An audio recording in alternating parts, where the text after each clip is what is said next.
అదే RTV app వార్తల్ని క్షణాల్లో చదివే అవకాశం ఉంటుంది. ఒక న్యూస్ పేపర్, ఒక టెలివిజన్ ఛానల్ మీ చేతుల్లో ఎప్పుడూ ఉంటాయి. పనులకు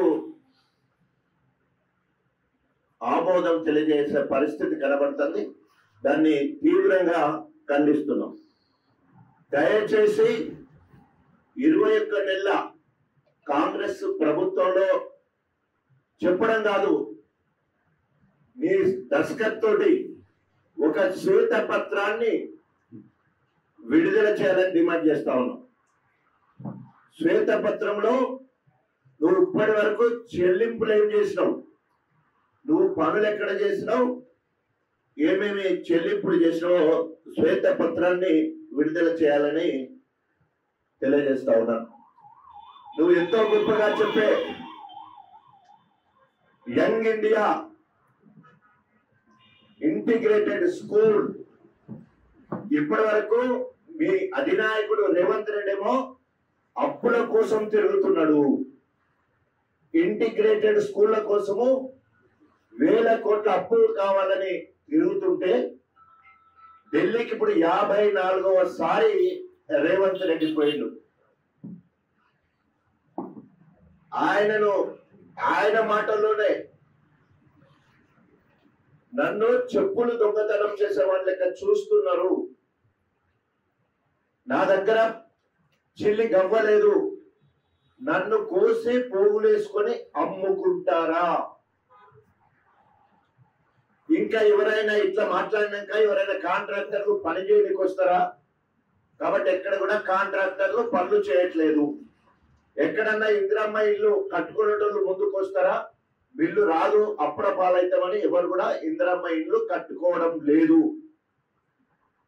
పోదామా ఆ స్కూల్ స్థలం దగ్గర తట్ట మట్టి తీసిన చూద్దామా? 148 కోట్ల రూపాయలతోటి ఆర్ఎస్ మెయిన్ కెనాల్ మొత్తము గత 5 సంవత్సరాలు నిర్విరామంగా నవాబేటకు నీళ్లు ఇవ్వడం జరుగుతూ ఉంది. ప్రతి సంవత్సరం కూడా ఆయనట పూడిక తీసిండట, చెట్లు కొట్టిండట, తర్వాత సీసీ లైన్ వేసిండట. ఇక్కడే మన దగ్గర ప్రెస్ అందరం కలిసి మన పుట్టలమ్మ చెరువు దగ్గర దాని పైనే కాలువ పోతుంది. పూడికి ఎట్లున్నదో చూద్దాం, జంగల్ ఎట్లుందో చూద్దాం, లైనింగ్ అయిందా లేదా కూడా చూద్దాం. శుద్ధ అబద్ధాలు కడిగించడానికి మాట్లాడే మాటలంతా కూడా శుద్ధ అబద్ధాలు. పక్కనే డిగ్రీ కళాశాల అన్నారు, కట్ట మట్టి తీయలేదు, ఆయనే ఒప్పుకుంటాడు. టెండర్లు పిలిస్తే ఎవరు రావట్లేదు. టెండర్లు పిలిస్తే ఎప్పుడు వస్తారు కాంట్రాక్టర్లు, ఏజెన్సీ వాళ్ళు ముందుకు వస్తారంటే ప్రభుత్వం మీద నమ్మకం ఉంటే తప్పకుండా ఆ ఏజెన్సీ అంటే కాంట్రాక్టర్లు ముందుకు వచ్చి పనులు అగ్రిమెంట్ చేసుకొని పనులు ప్రారంభించుకోవడానికి అవకాశం ఉంటుంది. ఆ రకంగా ఎక్కడైనా మరి ఈ పనుల దగ్గర పోయి చూద్దామని చెప్పేసి నేను హెచ్చరిస్తా ఉన్నాను. మున్సిపాలిటీ పేరు మీద కేటీఆర్ గారి ఆశీస్సులతో బీఆర్ఎస్ ప్రభుత్వము మున్సిపాలిటీ ప్రొసీడింగ్ ఇవ్వడం జరిగింది. 100 బెడెడ్ హాస్పిటల్ కి సంబంధించిన జీవో ఇవ్వడం జరిగింది. వాటిని ఇప్పటి వరకు కూడా మున్సిపాలిటీకి సంబంధించిన అండర్లైన్ చేస్తున్నా, మున్సిపాలిటీ కోసము బీఆర్ఎస్ ప్రభుత్వము గతంలో మేజర్ గ్రామ పంచాయతీకి ఎన్ని పనులు చేయాలో అన్ని పనులు చేసినాయి కనిపిస్తున్నాయి. కానీ మున్సిపాలిటీ అయిన తర్వాత, గణపురము మున్సిపాలిటీ అయిన తర్వాత ఒక్క పైసా అంటే ఒక్క పైసా గణపురం మున్సిపాలిటీకి మంజూరు కాలేదు. ఎక్కడ కూడా తట్ట మట్టి తీయలేదు.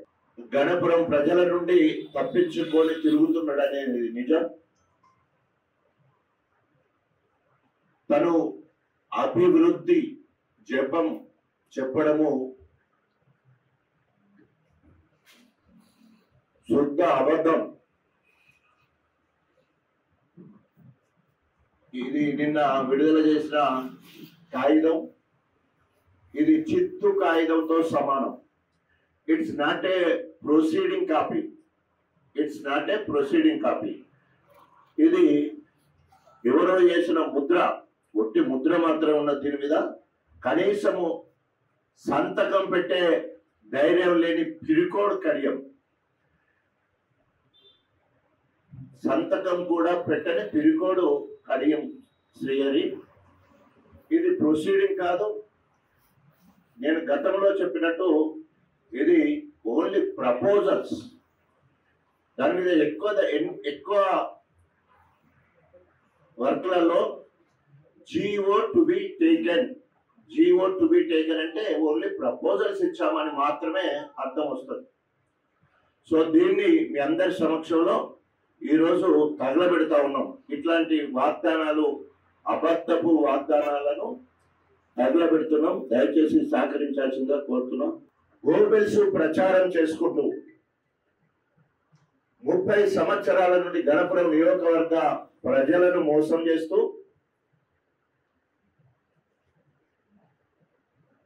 అబద్ధాల కోరు కడియం శ్రీహరిని మరొక్కసారి తేలిపోయే విధంగా 21 నెలల కాంగ్రెస్ ప్రభుత్వంలో ఇప్పటి వరకు దేవాదులకు ఒక్క పైసా తేలేదు, ఒక తట్ట మట్టి కూడా తీయలేదు. ఓన్లీ ప్రపోజల్స్, ఎస్టిమేషన్స్, అదేవిధంగా కాంట్రాక్టర్లను మార్చి ఎస్టిమేషన్స్ పెంచి కమిషన్ల కోసము తన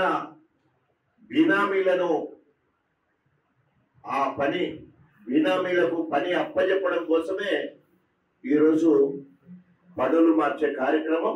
తెలుగులో న్యూస్ కి ఫాస్టెస్ట్ యాప్ ఇప్పుడు టోటల్లీ న్యూ అవతార్లో జస్ట్ 5 సెకండ్స్ లో కంప్లీట్ న్యూస్. సోషల్ మీడియాలో ట్రెండ్స్ కి వన్ స్టాప్ సొల్యూషన్.